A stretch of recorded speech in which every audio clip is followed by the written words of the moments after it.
Well, Lawrence is here, so we can get going. So we tried to do just 1 second. Well, thank you for being here this morning. I want to finish up. We're going to talk about moving to a new section today, but I first want to finish up a couple of things that I think are really important that we didn't have a chance to get to on dealing with guilt and forgiveness. One is that not only is forgiveness and forgiving others a big part of the gospel. I mean, I was looking back this weekend, and it's interesting how many times in the New Testament there's a reference to, well, because God has forgiven you, you need to be forgiven. But like pretty much, I think everything God wants us to do, everything we should do, ultimately works in whose favor? It's our own. God isn't saying, hey, do this because this will be bad for you. Yeah, do it because it's the right thing, but doing the right thing, it turns out, because God knows us, actually works to make us better. And that, as I've indicated here, there's a healing to the person doing the forgiving, not just the person being forgiven. And that's a very important, I think, part of Scripture. And there's a book, if you've not read this, now the movie isn't very good, but the book, I think, is just one of the most powerful statements of this. I don't know. I'm sure many of you have read it, but the man about whom the book is written was in an aircraft in World War II, was shot down, and he and two other of his servicemen were in a raft for weeks, just thinking they're not going to survive. Then they're ultimately rescued, but rescued by the Japanese. And it sets in motion a series of, he had competed in the 1936 Olympics, so the Japanese figure out who he is. Well, that doesn't give him any preference. It just makes him a target. And from one place to another, his maltreatment gets worse and worse. And in one prison camp in Japan, one particular prison guard just makes him his project to abuse and abuse and abuse. And finally, the war ends. He makes it through, comes back, but now he's racked by the experiences and married, and his marriage had fallen apart. He's alcoholic, and he, again, carrying with him all of his anger and frustration and trauma. And then he comes to Christ. And at first, through the efforts of his wife, he's not really wanting to, but eventually he sees the power of forgiveness. And the forgiveness he's received from Christ, he begins to extend even to those who aren't asking for these people who had abused him. He's letting go of those feelings. And through that heals his soul. All of these pathologies that he's experiencing begin evaporating. And it really does tell the story. Who is harmed by you holding on to bitterness?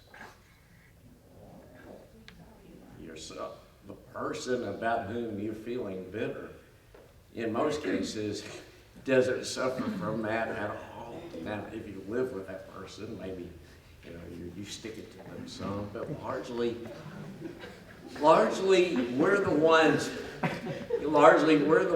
who end up suffering. It's our soul that's damaged. And then whose soul is healed by granting forgiveness? Well, yeah, it may be the person whom forgiveness is granted, but also the person who is granting forgiveness. The other point I wanted to make is that we should imitate Joseph.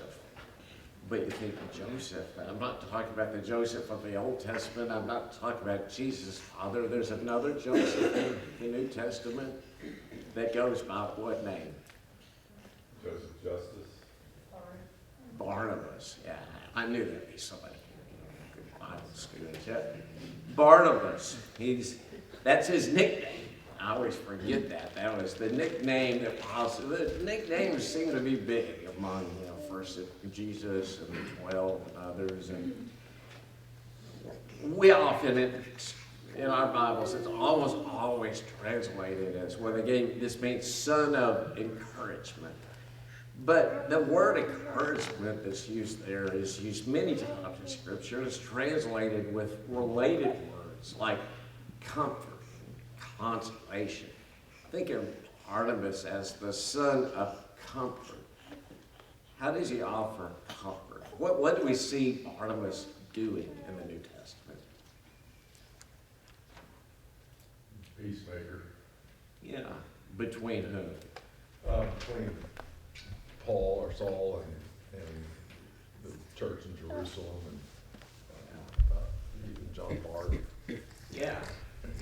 That first we see him helping these Christians. He's selling property he owns and helps them.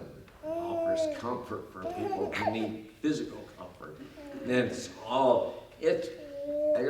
almost unimaginable, even if this is 3 years or a decade later, all coming in and sitting down with a group of Christians, that some of whom he may have personally put in prison, but family members that he may have killed or put in prison, and just everybody going, well, what does Scripture say? What is the reaction of Christians to Saul? Fearful. They're like, this guy is bad news. And Barnabas plays this role of comforter and peacemaker. What does Jesus say in the Sermon on the Mount is probably maybe the least quoted of the qualities. Blessed are the peacemakers. Blessed are those who bring people together and help resolve conflict and hurts and wounds. And so, if you can play that role, if you can help people who are at odds with each other and who are wounded, if you're a person who has relations with family members that are at odds, if you, rather than building people up to be more odds, working to bring comfort and healing to them. That's what Jesus says that's a blessed person. All right. So, here's where we are. We're getting down here toward the end. So, I'm going to spend 3 or maybe 4 classes on mental health challenges in family settings, largely looking at our physical families, but many of the same ideas apply to our church family. And just so you know, so you don't get upset with me today, if you're suffering mental health challenges, we're going to be talking to you today and to me, those suffering these problems and thinking about them in a family setting. But then the next 2 classes are going to focus on helping those who are living with people who are suffering from mental health problems, helping them think about ways to be beneficial to the person that they live with or lives with. So we'll get to that, so don't give up on it today. All right, so what are some of the impact if I'm suffering from severe anxiety or depression or just ridden with guilt and wounds? What impacts does that bring on the people around me? Contagious. Right. One, it may be contagious, that it spills over, especially on those that are most impressionable. If I'm anxious, my dog may become anxious. If I'm anxious, my children are much more likely to be influenced, to be anxious about things. What else? You create an environment in which everyone is walking on eggshells. Yeah, you create a very uncomfortable world for those around you. And we hurt children, like if we don't model coping skills from the Bible, how to deal with problems or stress or pressure, anxiety, they kind of imitate us and we pass that along to them. Yeah, and I would include, our spouses too. We may not have as big of an impact on them in that way, in modeling behavior as we do our children, but the behavior that we model impacts those around us. And so, yeah, it creates a world where there can become friction, conflict over these things. It's very difficult to deal with. Mental health problems in many ways can become like serious physical. So if you're bedridden, well, everything starts to become about you. That everybody has to kind of rearrange their schedule and their actions to help you. Mental health problems can kind of be like that too. If I'm suffering from severe anxiety, I become very fixated on me. And everybody else in the family often is sort of forced into that too. Now, I want to be clear, I'm not saying this, and we're not talking about this to make anybody feel guilty here. The idea is to raise our awareness that our mental health problems don't end with the impact on us, and use that as a motivator to help us deal with them. I'll talk about my own challenges. I've mentioned this some in class here, especially way back in the beginning. But, a person that I didn't feel like really any anxieties as a young person, then started noticing, okay, something I like to do, like flying. I got to where I didn't like that, and didn't like enclosed spaces where I wasn't in control of when I could get out. But I thought of that as sort of being confined to, being in an airplane or being in a tent or something like that. But then in the 2010s, I began realizing, it really hit us when we were in London with our younger daughter in 2018. And I was sick and not feeling good, not sleeping well, and that contributed. But by the time it came around for us to fly home, I just could not face up to it honestly. And moved our reservations back a day. There's going to be storms and this and that. And so we moved back a day. And then that day, I'm like, we gotta have to switch flights earlier. This will work better. And I thought for your daughter, I don't know, I'm lucky to still be alive today. She wasn't real happy about getting up 4 hours earlier than she had planned on. But I realized, later. But at the time, this was all about me trying to deal with I got to get home. How am I going to get home? And how that impacted them.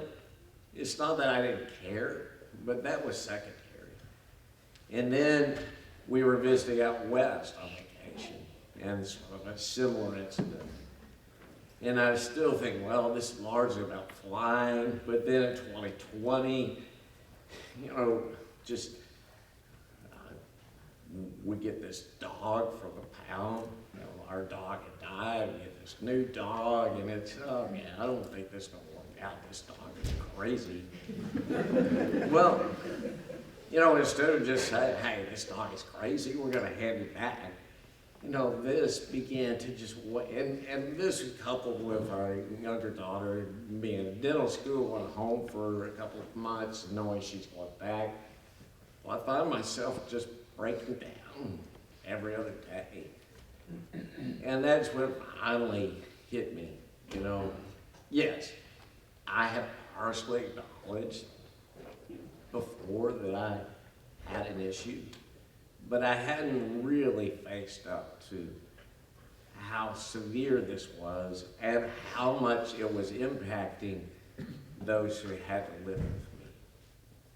And so, the thing here, we'll focus on what's the value of facing up to mental health challenges. Again, not ruminating and just pouring over them in our head over and over, but truly acknowledging and facing up, all right, I have a real problem, and this is impacting not just me, but the people I love too. You know, Proverbs says, whoever conceals their, and I stuck in the word problems here for the word sin, we'll come back to that.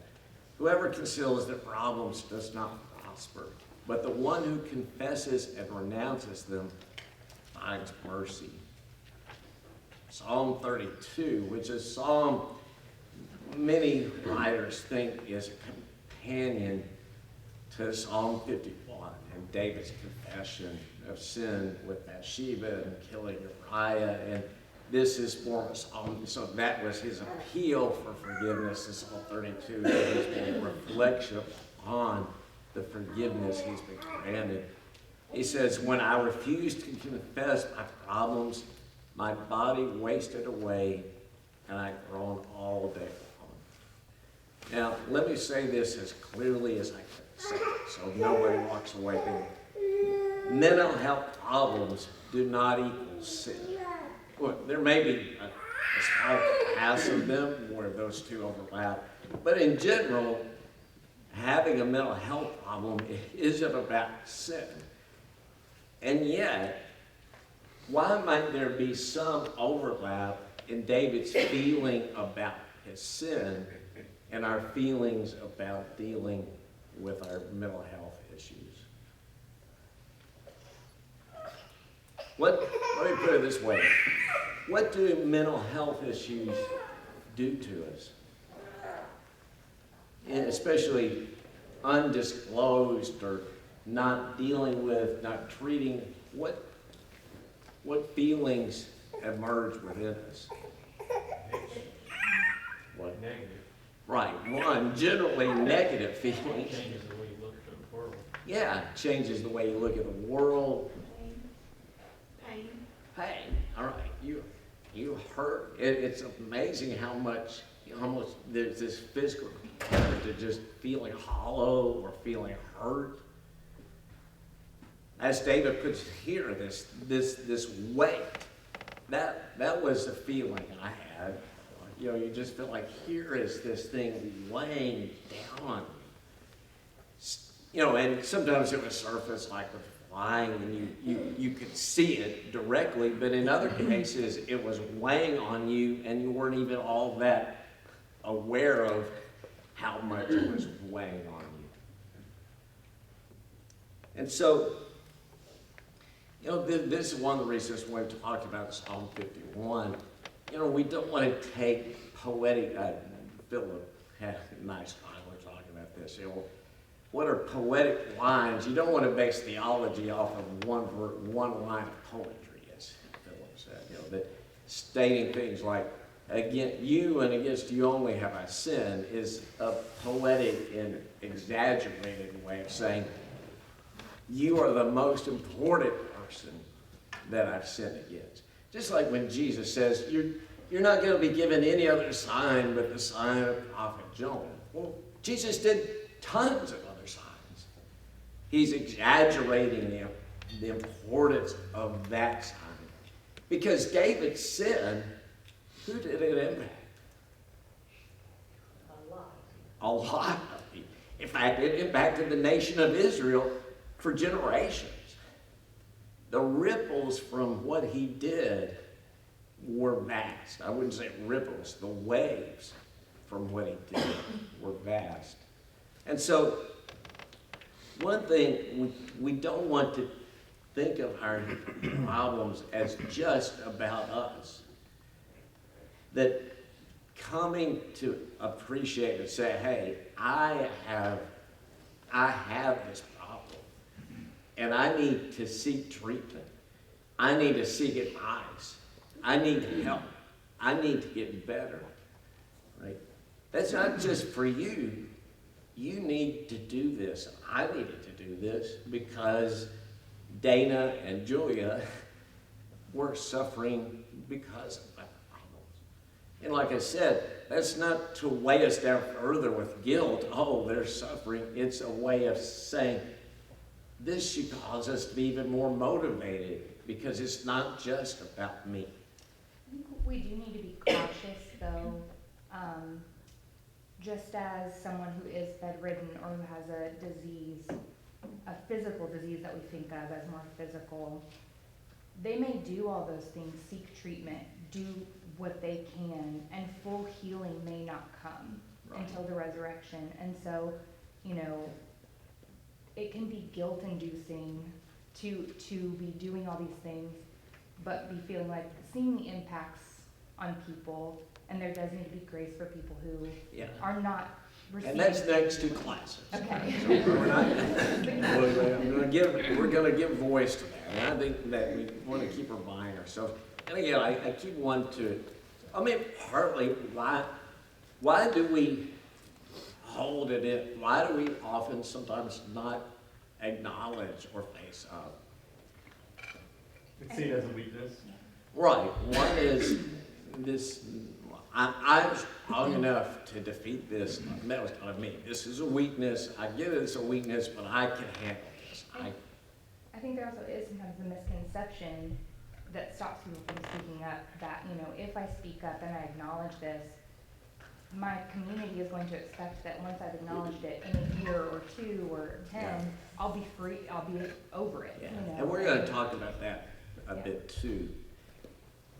Also, like we've already noted, you're carrying guilt and embarrassment, but you're also feeling like if I acknowledge this, there's going to be more embarrassment. That in some ways saying that, hey, I have such a problem, or that it's as deep as it is. You know, it's one thing to say, hey, I have trouble getting on an airplane. It's another thing to say, I've become really overwhelmed with anxiety. And it's not easy to say that, right? So, one of the things that Jamie sort of is kind of merging into here is in thinking about this and studying up on it and thinking of ways of discussing it and reading some professional therapist books and articles on this, one of the things that hit me was how much it intertwines with what you might call the problem of hypersensitivity. Look, we noted this earlier. There's in this room, there is a range of sensitivity. What's positive about being a very sensitive person? Compassion, empathy, willingness to try to help.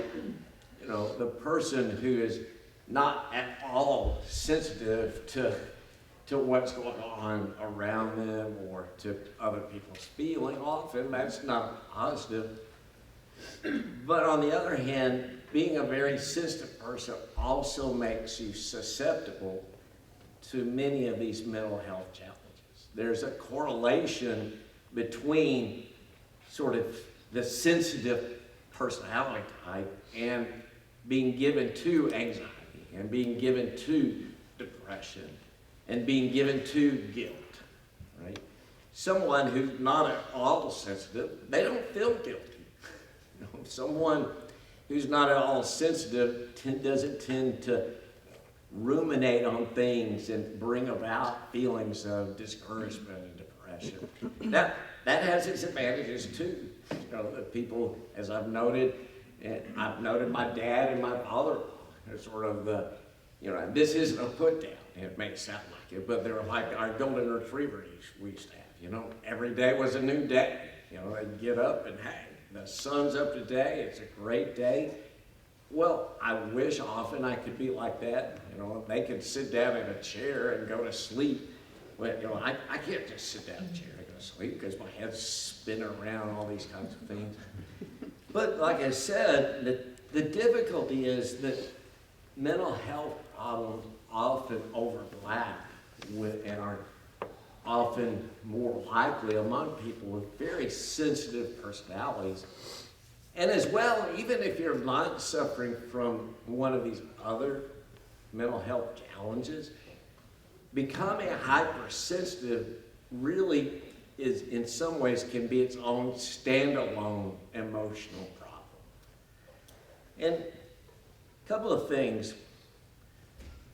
kind of talking about this, and again, here on this page, I want to relate some of the things that reading up on this among professionals, that often, look, having a very sensitive personality, in many ways, is something we just are born with. And not being so sensitive is something we tend to be born with. But does that mean we have no control over it? Does that mean we don't nurture that? Well, no. And that we also nurture it, and it becomes a habit. And in fact, it's sort of noted as a type of defense mechanism when we feel threatened. It's sort of extension of the fight, flight, that, and we may even, besides using it as a defense mechanism, we may even use it on the offense.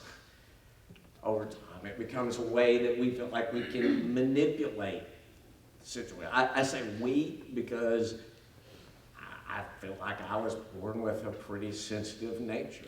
At times, I wish I weren't so sensitive.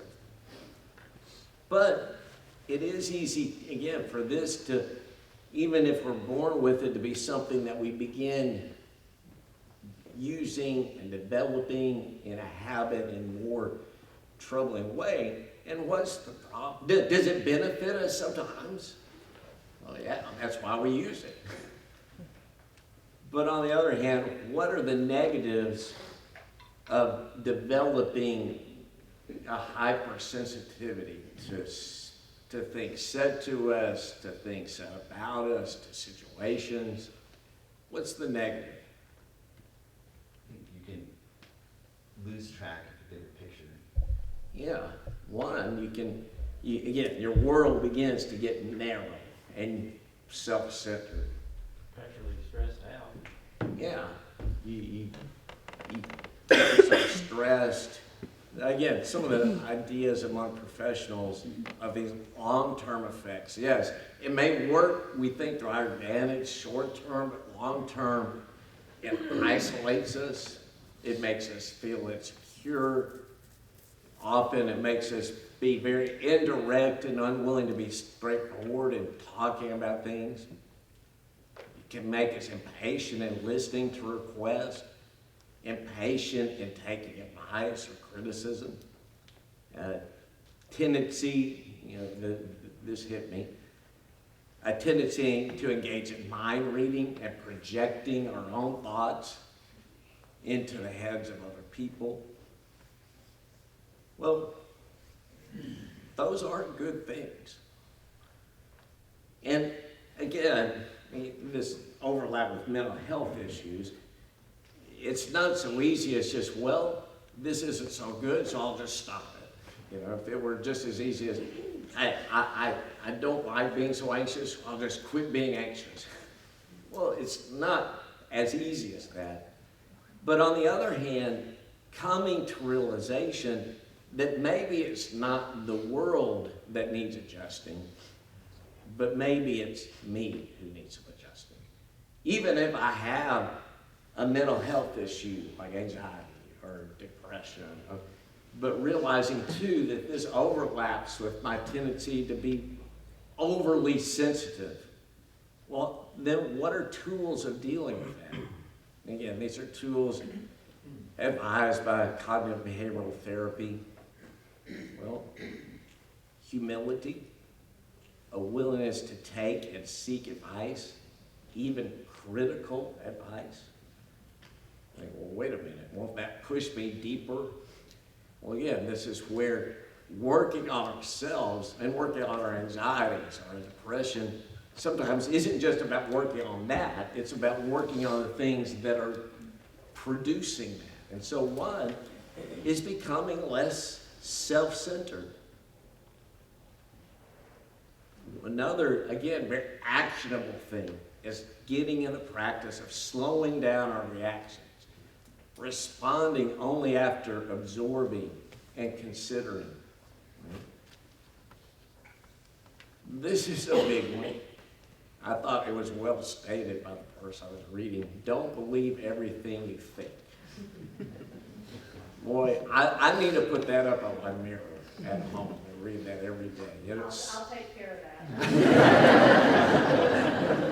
Yeah, well, I probably need that. I mean, we think a lot of what we think, and we tell ourselves, again, this comes back to this, how important self-talk is. Well, again, we become overly impressed with our grip on the way the world is and what other people are thinking. And then the last one, rather than trying to mind read and projecting, seek clarity, inquire of others, consider what they have to say. Let me ask you, those pieces of advice, any of those things sound familiar?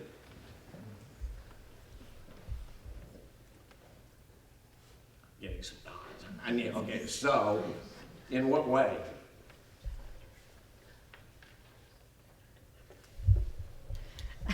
So, just from my experience with therapy, I was just going to say one thing that my therapist always makes a point to say is, you are someone, a lot of people will be like, oh, you let your diagnoses define you. Like, you are a person that struggles with this, not, oh, I have OCD, I have anxiety, I have depression. Like, oh no, like, hey, I'm Katie, but I do struggle with this. And changing your mindset can completely shift. Yeah, I'm glad you raised it. You know, we've mentioned that earlier in the class. I actually had in my notes here to mention earlier. But it's critical on this to say, you know, rather than sort of letting myself, and we begin, in fact, kind of, there's almost a codependence we sometimes build up with these things of saying, well, this is me. This is how I am. Well, no, this is, I struggle with this. I have this. I have a problem of being too sensitive. But at least to some extent, this is within my control. And it doesn't have to be my identity. The thing I think some of you nodding your head was pushing toward was this advice from mental health professionals about being less sensitive and how to treat that is reflected in many scriptures, in many proverbs. To learn, you must love. Think of it as training. It is stupid to hate correction. We often use that with our girls growing up, but I'm not as in love with it as someone using it to me. But I think that's a good thing. It is stupid to hate correction. Fools think their own way is right, but the wise listen to others. I mean, again, this is one of the issues I had in dealing with my anxiety. I had the idea I can work this out. Pride leads to conflict. Those who take advice are wise. We often think, well, the person weighed down by depression, those are prideful people. Well, not in the sense of saying I'm the greatest, but the problem in becoming very self-centered. You know, often it's interesting, people that we would think, oh, these people have way too high esteem of themselves to struggle with pride, but often when we get down and have incredibly low self-esteem, we've also reached that point of becoming very self-oriented. A single rebuke does more for a person understanding than 100 lashes on the back of a fool. To answer before listening is folly and shame. A person's wisdom yields patience. It is to one's glory to overlook an offense.